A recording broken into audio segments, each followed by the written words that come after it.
बंगाल, तामिळनाडू, केरळ, पुद्दुचेरी, आसाममध्ये निवडणुका होतील का? मार्चच्या तिसऱ्या आठवड्यात 5 राज्यांमधील विधानसभा निवडणुकीचा बिगुल वाजेल. निवडणूक आयोगाच्या सूत्रांनी दिलेल्या माहितीनुसार निवडणूक आयोग याच महिन्यात पश्चिम बंगाल, तामिळनाडू, केरळ, पुद्दुचेरी आणि आसाममधील निवडणुकांची घोषणा करू शकते.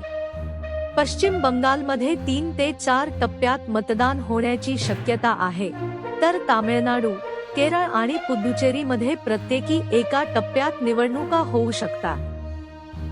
मार्चच्या तिसऱ्या आठवड्यात 5 राज्यांमध्ये निवडणुकांची घोषणा होईल का?